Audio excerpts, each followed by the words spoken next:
Hello, basketball people, we have news. Let's go to more news about the Golden State Warriors. I ask you to give a thumbs up and subscribe to my channel, as I am a Warriors fan.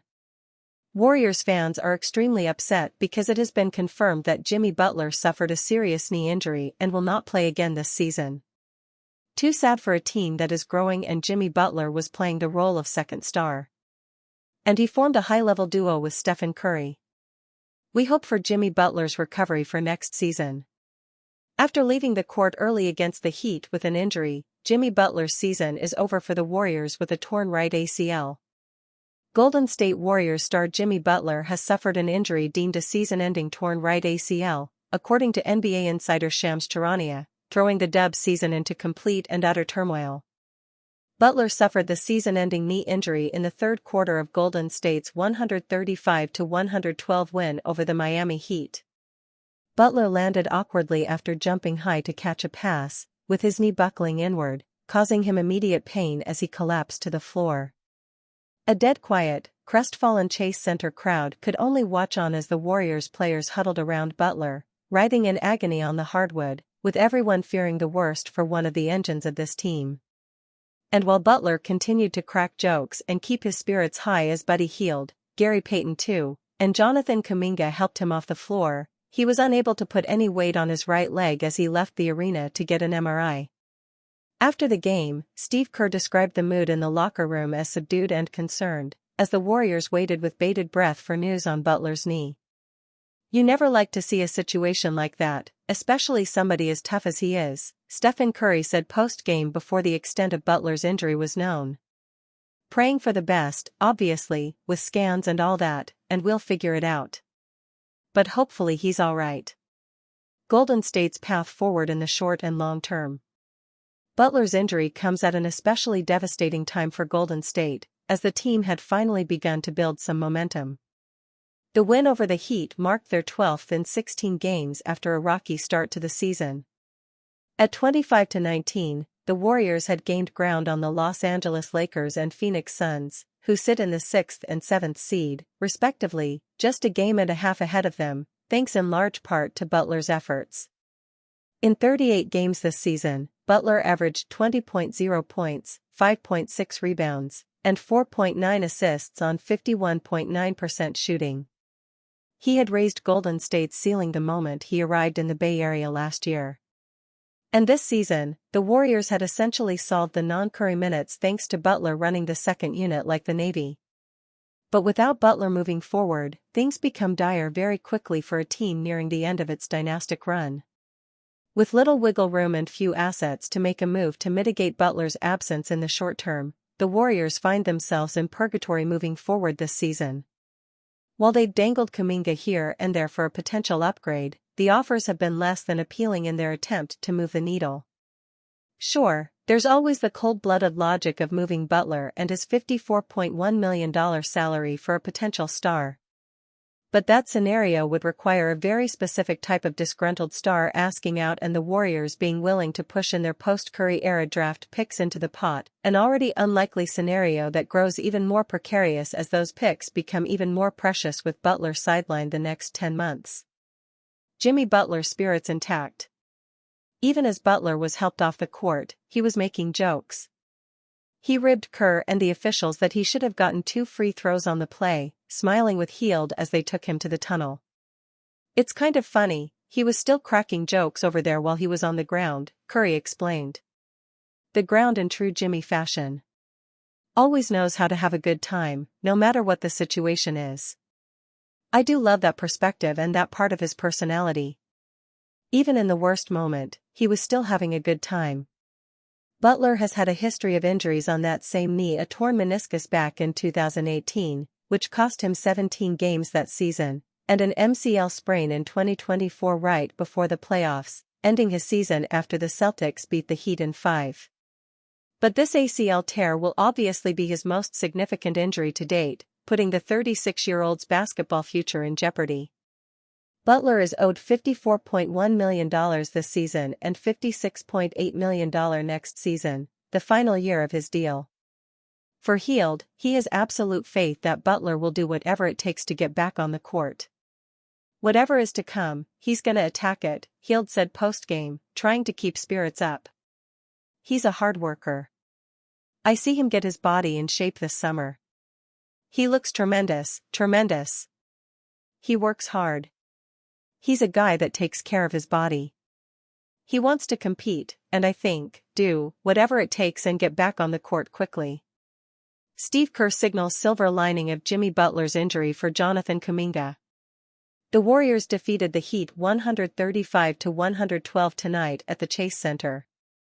Jimmy Butler went down with a right knee injury in the third quarter. Jonathan Kuminga and Buddy Hield helped him back to the locker room. He did not return for the rest of the game and finished with 17 points, 3 rebounds, 4 assists, and 2 steals with a 54.5% field goal efficiency, 6-11. Subsequently, during the post-game press conference, Steve Kerr addressed the injury to Butler while actively trying to remain optimistic about it. Kerr said that Butler had left for the hospital before the game ended for an MRI. Therefore, Kerr was not able to speak to Butler after his injury and will get a chance to talk to him after his MRI is done. The Warriors are expected to give a better update on Butler once they get the results of that MRI. I mean, we're all really concerned, but we'll know more after the MRI. Obviously, we don't know anything at this point. Everybody is subdued because of the injury. Waiting to hear the news, he further added. Kerr also addressed how this could be a silver lining for Jonathan Kuminga, who could get some playing time as a result of this. He said the Warriors would be absolutely open to giving him minutes in the game due to this injury. The Warriors lost Gue Santos to a left ankle injury a few days ago when they faced the Knicks. Earlier today, it was also confirmed that Draymond Green will not be available tonight due to a right ankle sprain. While Kerr remains optimistic that he will have them both back for tomorrow's game against the Raptors, the player injuries and lack of rotation depth could now compel him to use Jonathan Kuminga in the game. Kuminga fell out of the Warriors' rotation and recently demanded a trade. If Kerr allows him some opportunities to display his talent, then maybe the Warriors' front office could yield significant value in a trade of Kuminga. Kerr has repeatedly emphasized that this is a difficult situation where none of the sides are winners. Renowned doctor offers Warriors fans glimmer of hope in Jimmy Butler injury prognosis. Fingers crossed. Golden State Warriors fans all over the world are holding their breath hoping that there isn't a worst-case scenario with Jimmy Butler after the star forward limped off the floor during the third quarter of Monday's win over the Miami Heat. Fears of a season-ending ACL injury are already being widely discussed, but one renowned doctor has given Warriors fans a glimmer of hope as the franchise awaits the results of an MRI on Butler's right knee. Renowned doctor reacts to Jimmy Butler knee injury. Brian Sutter MD has developed quite a following on his YouTube channel for quickly breaking down injuries to athletes and especially NBA players. While he doesn't shy away from the fact that Butler could have suffered an ACL injury, Sutter does point to one sign we don't see when the 6X All-Star landed awkwardly early in the second half on Monday night. This is absolutely concerning for an ACL injury. Whenever the ACL tears, we see the tibia shift forward and then pop back in place as one of the observable signs you might see on a replay. Here with Butler, we don't clearly see that. We don't clearly see the tibia forward and then pop backwards, Sutter says. Perhaps this is something Golden State fans can cling to as they pray that Butler's season isn't over, with the team's campaign also likely to go with it if that is the case, such is his importance to the franchise. Butler was continuing his strong season in the first half against his former team, going for 15 points and adding 2 more early in the second before suffering the injury. The Warriors stunningly rallied after the 36-year-old was helped off the floor, outscoring the Heat 58-37 to record a 135-112 victory that was their 12th in the past 16 games. Butler's injury comes at the worst possible time just as Golden State have built momentum, with Monday's win marking the first occasion they've won 4 consecutive games this season. They're 6-1 on their current 8-game homestand, and will have an opportunity to cap it off on Tuesday night against the Toronto Raptors on the second night of a back-to-back.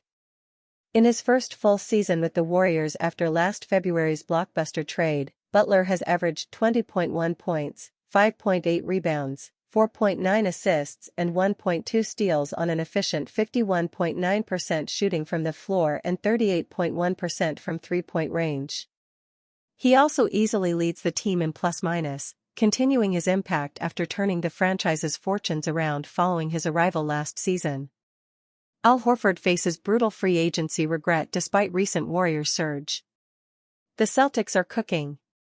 After a rough start to the season that was followed by a period on the sidelines with injury, Al Horford has found the type of form and impact the Golden State Warriors envisioned when they acquired the veteran center in free agency.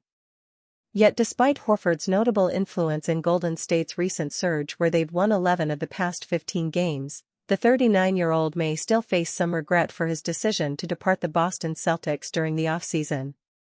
Al Horford may face some regret over free agency decision. While the Warriors have found their best form of the season and are now 5 games above .500, they still remain 8th in an incredibly competitive Western Conference. Meanwhile, over in the East, the Celtics have been one of the surprises of the season, sitting second in the conference at 26-15 despite an offseason roster teardown and the absence of superstar forward Jason Tatum due to injury. You could make the argument that, despite their respective records, Golden State are just as good if not better than Boston, and that the latter are simply taking advantage of a far weaker conference. Regardless of what you think of the Celtics, there's no doubt that the East is significantly less challenging on a nightly basis. Going through the East makes Boston appear like far more of a contender in contrast to what Golden State do in the West right now, particularly when Tatum could still make a sensational return after tearing his Achilles in last year's playoffs. For a veteran player like Horford who is desperately looking for another championship, the decision to leave the Celtics is looking increasingly regretful despite initially appearing like it would be a gap year for the franchise. Would Horford have his time back with the benefit of knowing what's happened through the first half of the season? Perhaps not enough time has passed to make a fair judgment, especially when things are looking up for a Warrior team who could get even better with a significant mid-season trade. There's also a financial aspect to this. The Warriors gave the 5X All-Star a 2-year, $11.7 million contract, second-year player option, while the Celtics would have only been able to offer a minimum deal as they sought to reset what was a very expensive payroll.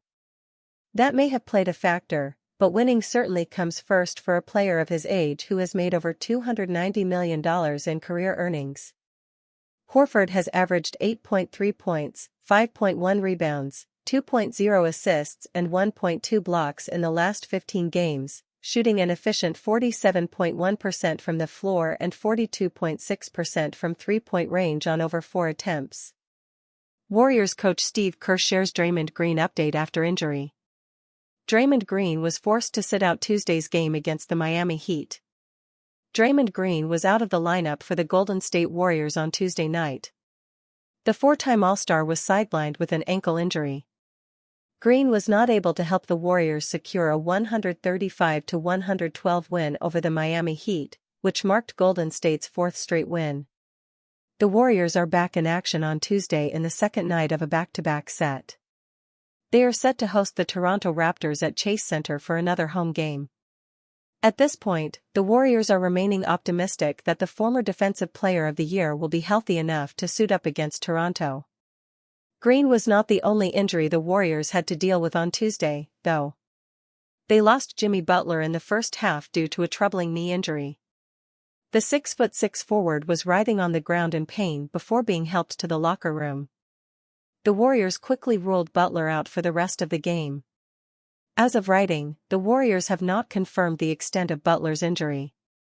ESPN's Shams Charania, however, has reported that Butler has suffered a season-ending ACL injury. The silver lining for the Warriors is that Green has a chance to return on Tuesday against the Raptors.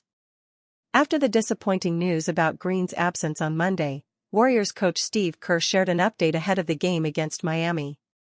According to the 4-time NBA champion coach, he is hopeful that Green will play on Tuesday against the Raptors, per Warriors reporter Nick Friedel. Kerr explained that the knee issue has been bothering Green in the last couple of games. He was listed as questionable to play on Monday before being downgraded to out. The Warriors decided to give him the night off, with the hope of having Green back in the tail end of the back-to-back.